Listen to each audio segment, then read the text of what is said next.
पिछली वीडियो में हमने यह जाना था कि वीर्य को अगर ऊर्ध्वरेता कर दें, ऊर्ध्वगामी कर दें, ऊपर की ओर आकर्षित कर दें तो यह स्वप्न दोष नहीं होगा। तो इस वीडियो में आज हम यही जानेंगे स्वामी उमानंद जी की ही पुस्तक से। तो शुरू करते हैं बिना किसी देरी के। लेकिन उससे पहले आपसे एक निवेदन रहेगा कि हमारी सभी वीडियोस देखें, तत्पश्चात ही आपको ये वाली वीडियो समझ में आएगी। तो शुरू करते हैं बिना किसी देरी के। ऊर्ध्वरेता होने की प्राचीन विद्या। ऊर्ध्वरेता होने की एक विशेष विद्या थी जिससे वीर्य की गति सदा के लिए ऊर्ध्व हो जाती थी। उसी विद्या की कुछ झलक व रूपरेखा आदर्श ब्रह्मचारी महर्षि दयानंद के ग्रंथों में मिलती है। अनेक वर्ष इसकी खोज तथा अनुभव में भी करता रहा हूँ। इसका अनुभव मेरे अनेक ब्रह्मचर्य प्रेमी साथियों ने किया व कराया है। जिसने इसका अनुभव किया उसने ही इसका मुक्त कंठ से प्रशंसा की। जो इसका दीर्घ काल तक श्रद्धा पूर्वक और निरंतर सेवन करेगा वह निश्चय पूर्वक ऊर्ध्वरेता हो जाएगा। उसकी इच्छा के बिना वीर्य का एक भी बिंदु उसके शरीर से बाहर नहीं निकल सकता। उस विधि का कुछ भाग ब्रह्मचर्य प्रेमियों के लिए लाभार्थ नीचे देता हूँ। यह एक प्राणायाम की विधि है। इसके लिए पढ़ने मात्र से कार्य नहीं चलेगा। ब्रह्मचर्य के अन्य नियमों का पालन करते हुए प्राणायाम का प्रतिदिन अभ्यास करना है। आजकल कुसंग तथा कुसंस्कारों के कारण बालक हस्त मैथुन, गुदा मैथुन, पशु मैथुन आदि कुटेवों, बुरी आदतों और पापों में फंसकर बार बार वीर्य नाश करता है। इससे वीर्य की अधोगति होती है और बिना इच्छा के स्वप्न दोष आदि के द्वारा बाहर निकल जाता है।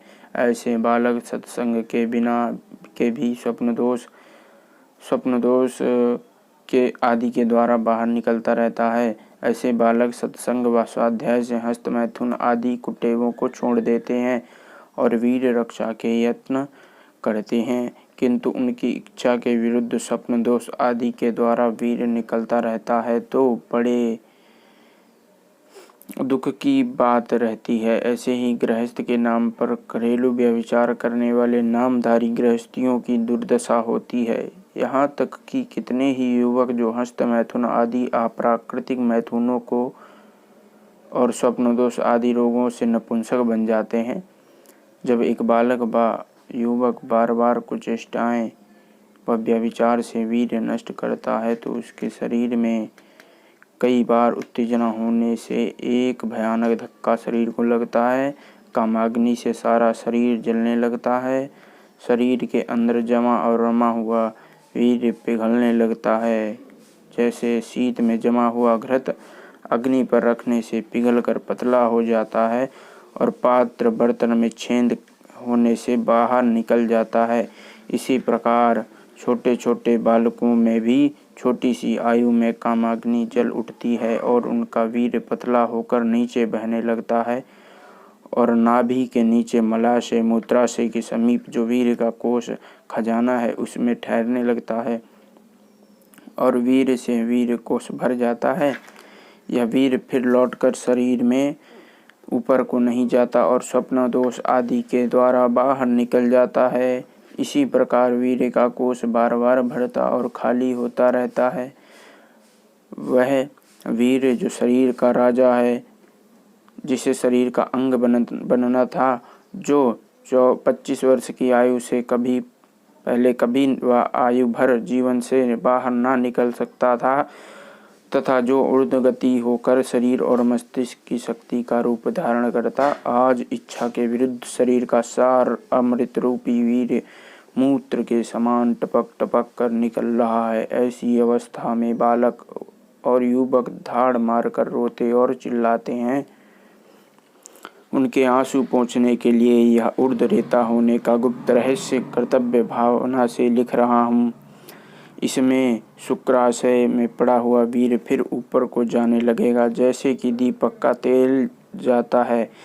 यह ऋषियों की गुप्त विद्या है जो आज लाखों रुपए खर्च करने पर नहीं मिलती। कितने ही ब्रह्मचर्य के दीवाने इसकी खोज करने में रात दिन एक कर देते हैं। भयंकर से भयंकर पर्वतों की गुफाओं और कंदराओं को छान मारते हैं, तब जाकर इसका भेद मिलता है। इसलिए इसको पढ़कर व्यर्थ ना समझें और इसके श्रद्धापूर्वक अभ्यास करें। इससे स्वप्न दोष आदि रोगों से अवश्य ही पिंड छूट जाएगा और वीर रक्षा में सफल हो जाएंगे। तो मित्रों, यह थी कुछ बातें। अगली वीडियो में हम वो विद्या बताएंगे जिससे कि आप ऊर्ध्वगामी, आपका वीर, आपका ओज तेज में बदल जाएगा और आपके चेहरे पर एक अलौकिक चमक आ जाएगी, जिससे कि आप समाज में विशेष रूप से दिखाई पड़ेंगे। आप अलग ही चमकेंगे, आपका दिमाग तेज हो जाएगा, स्नायु बलवान हो जाएंगे।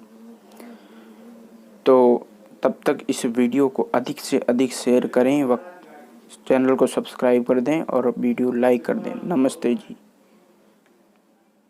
जय हिंद, वंदे मातरम।